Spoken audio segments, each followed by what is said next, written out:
చిన్న మాట జ్ఞాపకం చేసుకున్నాను.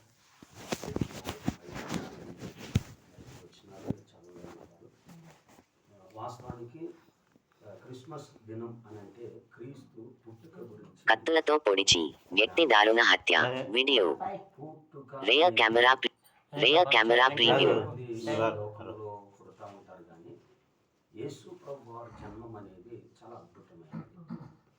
రెండవది, పుట్టుక అనే పేరు వాస్తవానికి బైబిల్ గ్రంథంలో అంత ఇంపార్టెంట్ అయింది కాదు, అయినా దాన్ని చాలా గుర్తింపుగా చేసినటువంటి భాగం ఏమిటి అంటే క్రీస్తు పుట్టుక. దావీదు పట్టణమందు అధ్యాయం చెప్పండి ఒకసారి.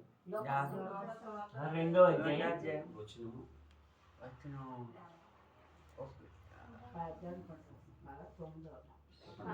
11వ అధ్యాయం 2వ అధ్యాయము వచనం చెప్పండి. 11వ వచనం. మంచిది. దావీదు పట్టణమందు నేడు రక్షకుడు. ఈ మాటలో దేవుడు తెలియచేసినటువంటి అనుభవం ఏంటంటే, ఒక పట్టణం ఉంది, ఆ పట్టణంలో మీ కొరకు ఒక వ్యక్తి జన్మించాడు అనే వార్త భూమి మీదకి వచ్చింది. ఇది ఎవరు తీసుకొచ్చారంటే దేవదూత చెప్పింది. దేవదూత అనేక మందికి వర్తమానం ఇచ్చింది. ఈరోజు దేవుని పని చేసే దైవజనులు దేవదూత లాంటి వారు. వారు దేవుని యొక్క సువార్తను వారు మోసుకొని వెళ్ళి అనేకులకు శుభవచనాన్ని తెలియజేస్తారు. శుభవచనం అనేది మత్తయి సువార్త 2వ అధ్యాయంలో పేదలకు సువార్తను ప్రకటించుటకు అని ఒక మాట ఉంటుంది. అంటే ఇక్కడ ఉన్నవారు అందరూ కూడా దేవుని దృష్టిలో ఆ స్థితిలోనే ఉన్నారు. హితవత్సరము ప్రకటించటానికి ఆయన నన్ను పంపి ఉన్నాడు అనే మాట.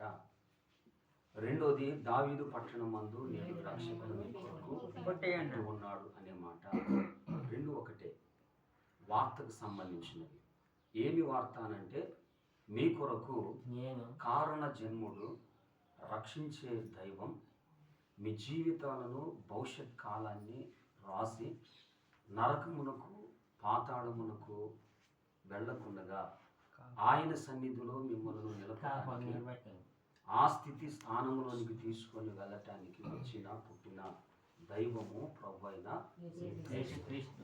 ఆ జన్మము గురించే ఈరోజు మనం చాలా సంతోషముగా జరుపుకుంటూ ఉన్నాం. కొన్ని పండుగలు ఉంటాయి, అది ప్రాంతానికి మాత్రమే సంబంధించినవి, కానీ ఈ క్రిస్మస్ పండుగ అనేది national wide. Reserve bank of India cinema camera. ఇది ప్రపంచ దేశాలన్నీ కూడా యేసు ప్రభు వారి యొక్క జన్మము మెసేజ్ వాట్సాప్ 127. రీసెంట్గా గడిచిన దినాల్లో మన భారతదేశంలో చాలా పండుగలు జరిగాయి. ఇది అయిపోయిన